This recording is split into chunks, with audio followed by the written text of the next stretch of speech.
Hello everybody, welcome to the lecture 2 video of Python for Data Science. I'm Dr. Dilek Celik.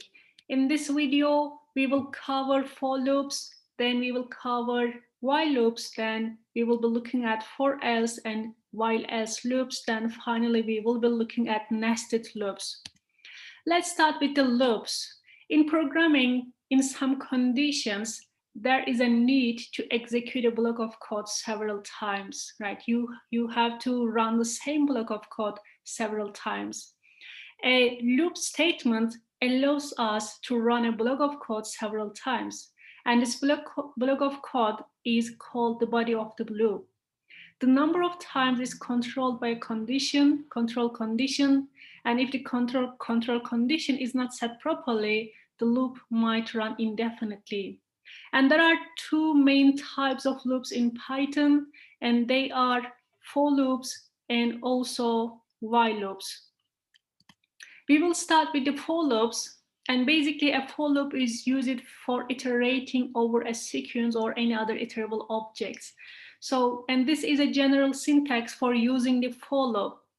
First of all, you need to write the for, then you need to define a variable that will be taking each element in your sequence. Then we need to define in, and finally we need to put the sequence here. And at the end, we must put a colon.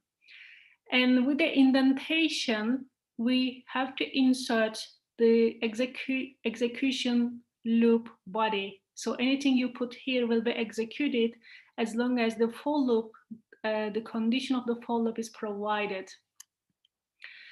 And this is a diagram for loops, entering for loop for each item in sequence. And it checks for if the sequence exhausted, and if not, then it goes and executes the for loop body. And it goes and checks for another one. If the sequence exhausted in the loop, if no, then it will go and run the for loop body again. When the sequence exhausted, when the answer is yes to this question, then it exits the loop, then it executes the remaining code in your program. So this is how the for loop works. And in Python, any data type which can be iterated over with a for loop is called as iterable. And iterating over list or a tuple simply means that processing value in turn. The commonly used iterable types are the list, as you can see here, list, tuples, dictionary sets, and also strings. And those are the data types that can be iterated. So therefore, they are iterable data types in Python. We have an example of the strings with a for loop here. And as you can see, we have the for, then we need to define a variable that will be taking an element in the given sequence. In this case, it's a string. And then we have to put the in here, and finally the sequence. It can be either list, tuples, dictionary sets, or strings. And at the end, we must put the colon here. And any statement you put after the for loop with an indentation will be executed as long as the condition is provided. So when you write it in this way, and when you put, as you can see, we print the I in each iteration. Therefore, in the first place, it will go and get the T, right, from the string. It will get the T first, then it will come here, then it will print it. In the second iteration, it will go and get the R, then it will print it here. And it will continue doing it until it gets all the letters and then prints them all. And therefore, this is the thing that it will print for us. When we run this piece of code, and those are the results you will get. As you can see, the letters in the string has been taken, then they have been printed like that. So this is why we use the for loop. And there's a range function in Python, and the range function generates a sequence of numbers starting from a lower bound to start to the upper bound stop. And basically there are three ways that you can use a range. So the first way is that you can only define the stop value. So this is just an example for it. For example, you can say that range 3. It means that it is going to create a range of the numbers in the given with the given stop value. This by default considers starting point as 0. Therefore, when you say range 3, it will get you the numbers from 0 to the 2, right? It doesn't get the last one that you have inserted here. Another thing is that by default, the incremental value, the step value is 1, right? So this is important. The start and step are optional, and these default values are start equals to 0 and step equals to 1. Another way you can use a range is that you can define the start value and you can define the stop value. It means that you can start it from a certain number. And for example, you might say that range from 1 to 3. And in this case, it is going to print, it is going to give you only the numbers of 1 and 2. And therefore, this generates a sequence based on the start and stop value. Another way is that you can define the start value, stop value, and also you can define the step size. And in this way, it will generate the sequence by incrementing the start value using the step value, step size, until it reaches the stop value. And the stop value is not included in generated sequence. So for example, when you say range,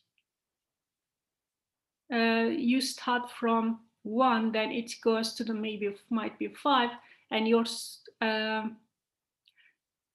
step value is 2. In this case, guys, it is going to print 1 and 3, right? As the step value is 2. This is how the range works. This is different ways of using the range. And let's look at some examples here. We have given a range here. We have a print, then we have the range 3. Basically, guys, this is an object and the numbers will not be generated in this example. This will only tell us that this is an object. However, you have to, if you want to print all the letters, all the numbers, this is something that you need to do, right? You basically put the range values in a list, then you print the list. And this will display all the elements returned by the range. And when you run this piece of code, and basically this is the result you will get. This is an object and this is the elements returned by the range. Let's look at some examples of use of range. And as you can see in the first one, we have only stop value. In the second one, we have start value, and also we have stop value. It will start from 0, then it will go and get the numbers from up to the 7. And then we have another one, the start value is 3. It will start from 3 up to the 7. Then we have start value 3. However, guys, the step size, the incremental size is 2 in this case. So it will increase it by 2. This is something different from the others, right? Another thing is that when you use the negative numbers, for example, -2 to -10, and when you put the step size as a -2, basically this will be counting backward, right? This is the differences between using the range function in a negative numbers and a positive numbers. And when we run this piece of code here, and those are the results we will get. In the first one, it will get the values from 0 to 6. As you can see, it doesn't get the letter, doesn't get the numbers you have inserted here. It doesn't count to 7. The list 2 also generates the numbers from 0 to 6, right? The third one here, this will create the numbers from 3 to 6. The next one only gets the numbers 3 and 5 because it's the incremental value is 2. And the final one, because we have the -2 here, it counts backward, right? So those are the values we will get in the final exercise here.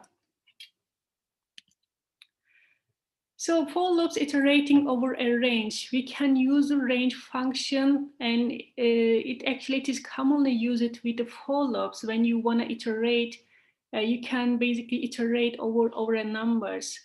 So for example, this is how we can use it. We have a for loop here, then we have an I, this is a variable, right? And then we have in, then we have to put the range here.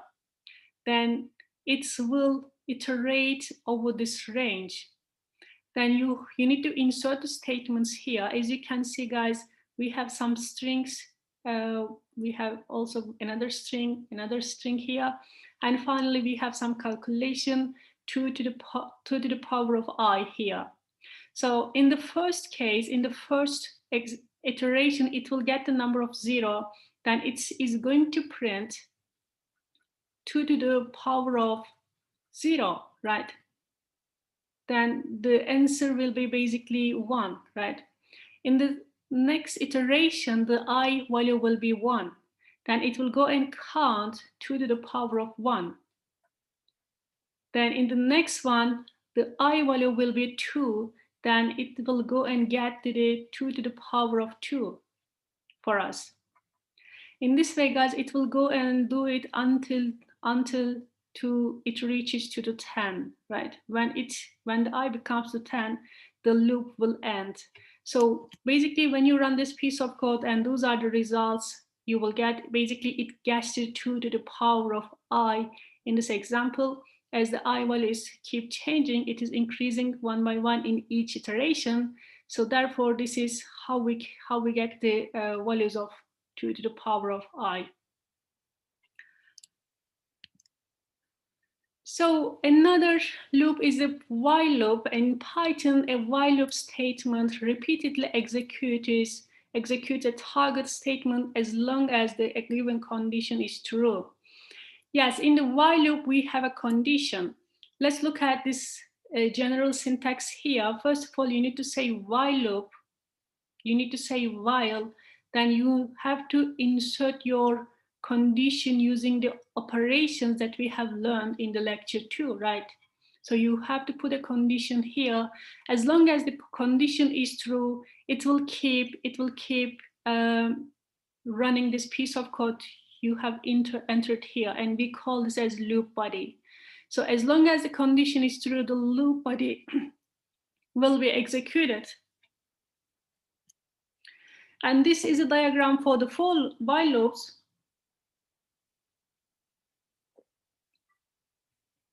So first of all, it enters to the while loop condition, right? It checks for if the while loop condition is true.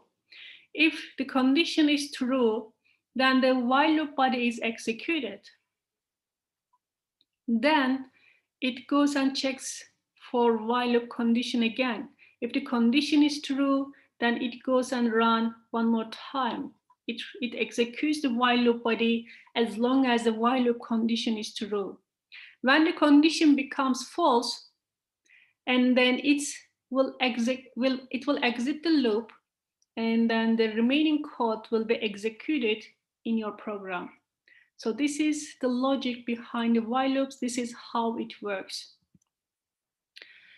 And there are also some infinite loops. A loop sometimes becomes infinite loop if a condition never becomes false, especially in the while loop, right? And this results in a loop that never ends, and we call such a loop as an infinite loop. And we can talk about two types of infinite loops. One of them is intentional infinite loop, and the other one is the unintentional infinite loop. An intentional infinite loop, and basically infinite loop might be useful in client server programming, where the server needs to run continuously so that the client programs can communicate with it as and when required.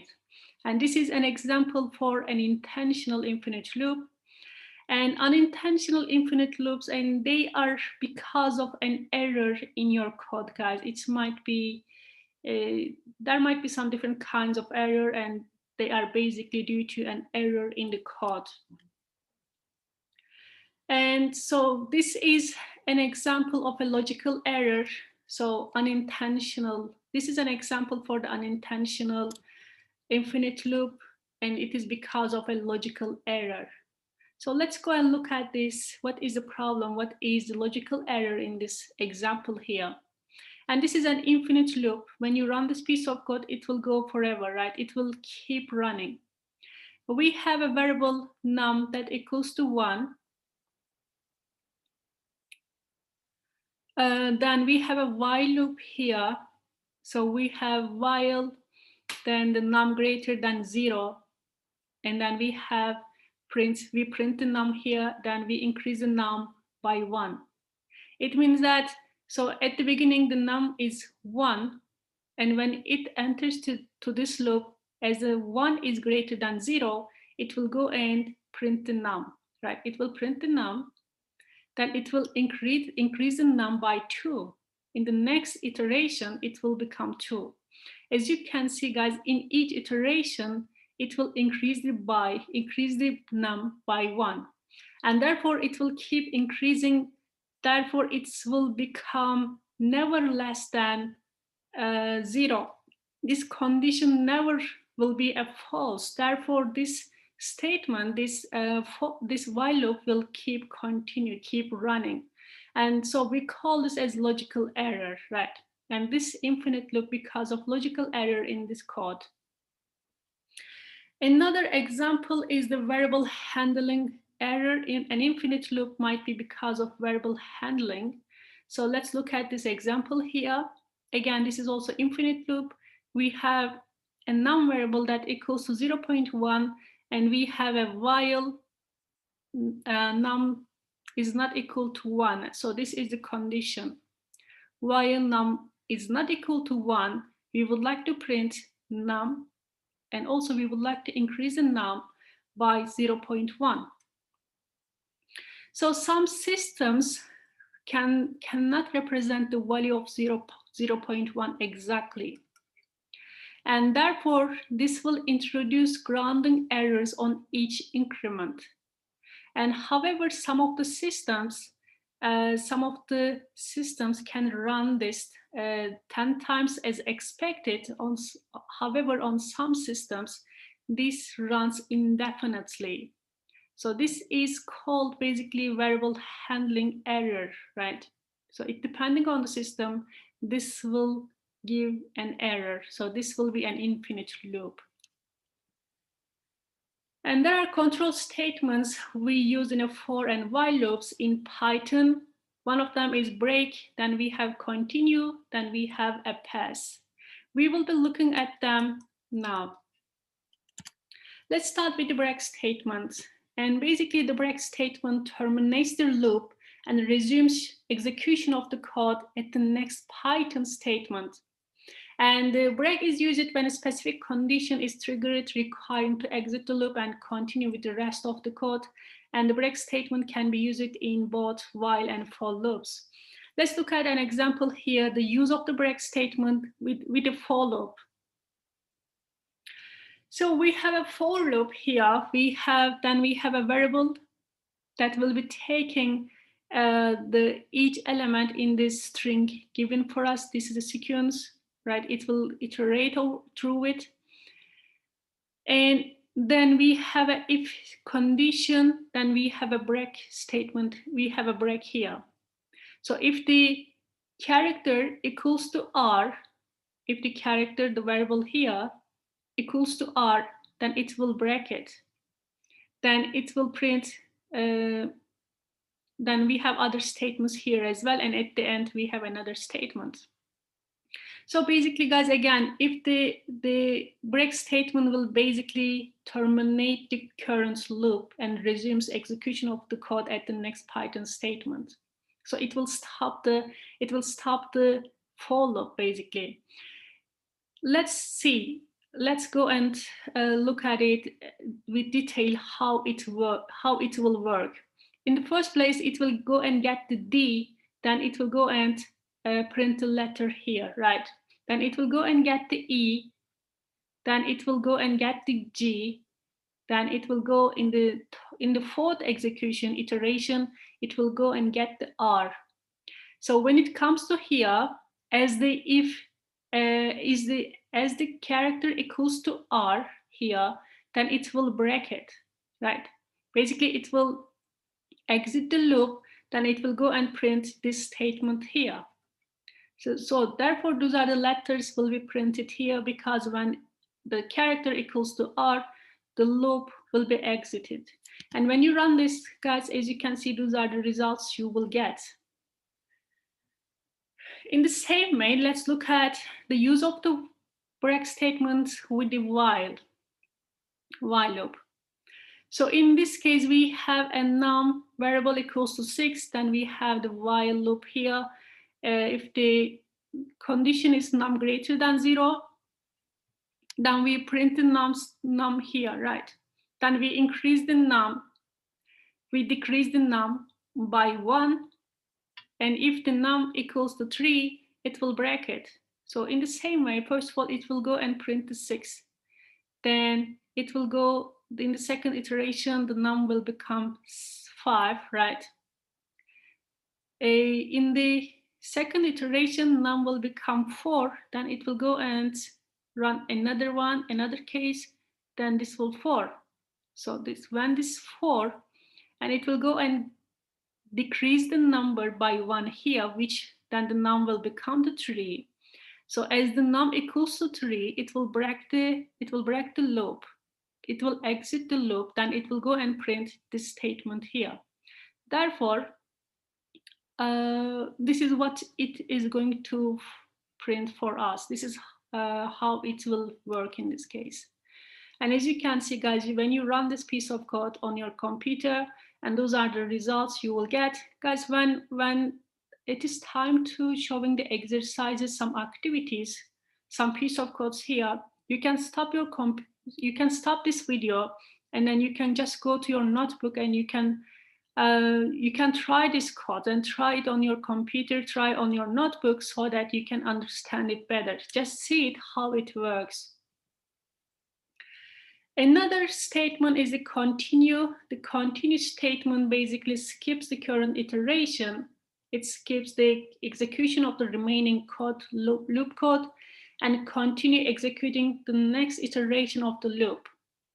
And we can use the continue with the while and for loops. Let's look at those examples here. We have an example use of continue with the for loop. Again, we have the same for loop, right? We have character in degree. This is a sequence that we go through. And if the character equals to R, we have continue. It means that skip it, right? Skip the R. So it will skip the rest of the code, body of the code in the for loop. Then it will go to the next iteration. So basically, it will go and print the D, then E, G. When it comes to R, when the character becomes to R, as the character equals to R, it will skip it. It will say continue. It will skip it, then it will go and get the next letter, which is E, then E as well. So those are the letters it will print as it skips the R. And when you run this piece of code, and this is the result you will get. We have an example use of continue with the while loop here. We have a num variable that equals to 6. We have a while loop, and the condition is num is greater than 0. And we have an operation here, num equals to num minus 1. Basically, we decrease the num by 1 here. Then if the num equals to 3, we continue. It means that we skip the next piece of codes here, right? Let's go and see how it works. So first of all, the num equals to 6. Then it will, as it is not equals to 3, then it will print the 6. Pardon, in the first place, as number is 6, however, we decrease the number by 1, right? Therefore, it will be 5. Then it will print 5, not 6, pardon. Then in the next iteration here, the number will become to 4. Then it will print 4 for us. When the number becomes 3 here, right? Number will become 3 here. Then as the num is 3, it will continue. It will skip printing it. Then it will come here. Then it will become 2 here again. And then it will print the 2. Then it will print the 1. When it will print the 1. And when the number is 1, it will become 0 here. Then it will print the 0. As the number becomes 0, and when the condition will become false, right? When the number is 0, the condition will become false. Then it will exit the loop, and then it will go and print this statement here. And when you run this piece of code, and those are the results we will get, right? It will only print 54210, and then the final statements after the while loop. As you can see, the 3 is skipped because of we have a condition, and then we have the continue statement here.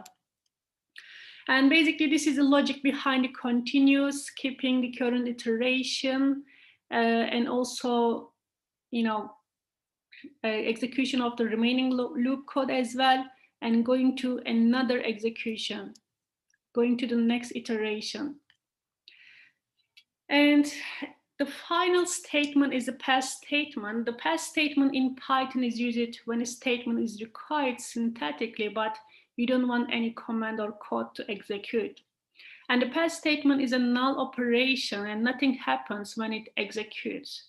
So actually, you use it when you want to have piece of code, but you don't have anything to write there yet, just to avoid the system to give you some problems. You write pass statements. So let's look at this example here, guys.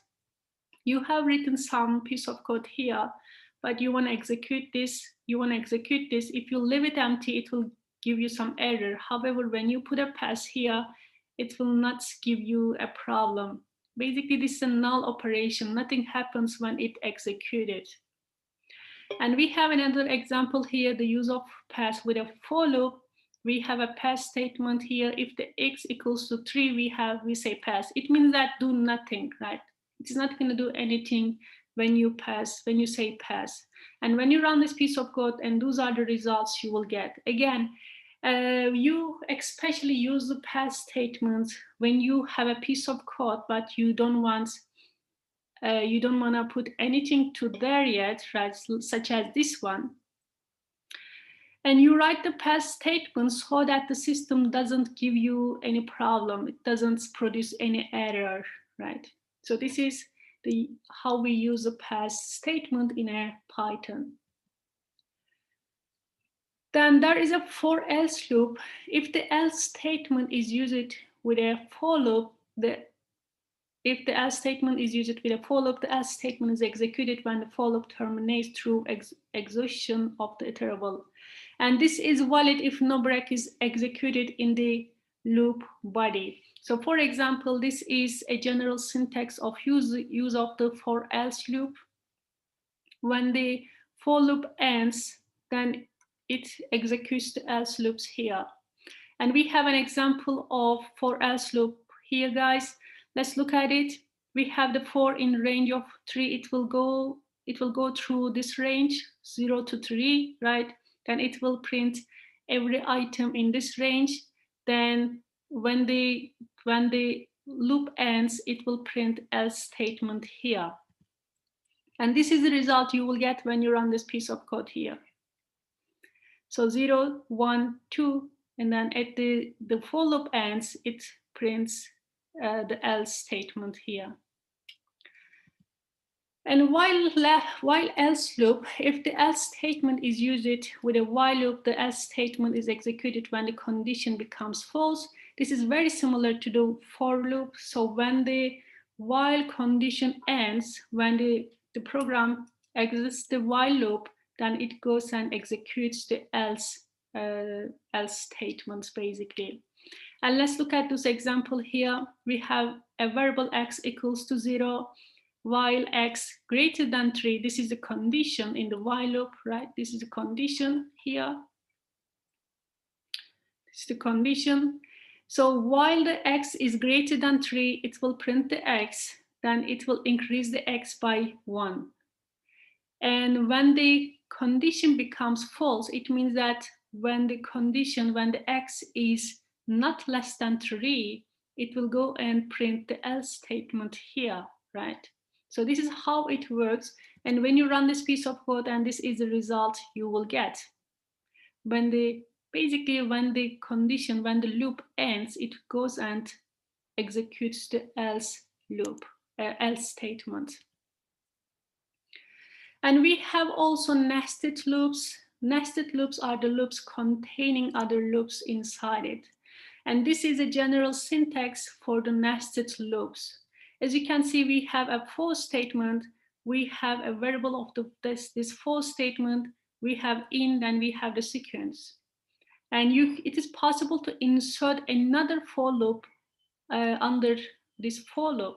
And basically we call this as nested loops, right? When you use another loop inside the loop, we call this as nested loops. And we have an example of nested for loop here. This is an example of the for loop, nested for loop. We have two for loop. One of them is in the range of 2, other one is also in the range of 2. We have different variables here. The one of them is I, the other one is J. So basically, guys, let's go and analyze how this will work. We have two variables, I for the first loop, right? The J for the second loop. Let me call this loop 1, and this is for loop 2, right? So it will go and iterate the first, it will make the first iteration for the first loop. The I will becomes to 0 in the first place, then it will go and enter another loop here. Then the J is also 0 in this case. And it will go and execute the first iteration for the second loop, then the J will become to 1. So when the I is still 0, J will become 1. And then J will become 2, then it will exit this loop, right? Then it will go and make the another iteration for the first loop. When the I becomes to 1, then it will enter this loop inside the first loop again. The J is 0 at the beginning, and while the I equals to 1, then in the second iteration of the second for loop, while the I equals to 1, J will become 1 as well, right? And then when the J becomes a 2, it will exit the second loop, then it will exit the first loop as well. So therefore it will finish all the loops. And when you run this piece of code, then those are the results you will get. As you can see, those are the values of the I and J, right? They are similar to our findings here. So this is the logic behind the nested loops. This is how you can use the nested loops.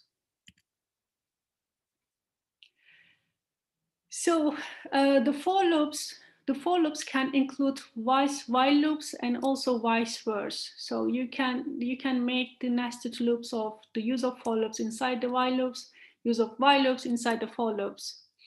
And this is an example for the use of the nested while loop, and it is possible to make a nested while loop as well. And this is a general syntax of it. The logic is the same. When you have another while loop inside the while loop, then we call this as nested while loop. And this is a good example here. We have the x value variable that equals to 0. Then we have the while here. While this is a condition, and we have another while loop here, and this is a condition for that one as well, right? Therefore, we have x and y values, and this is the while loop 1, this is the while loop 2, right? At the beginning, the x is equals to 0. then the y is equals to 0 as well.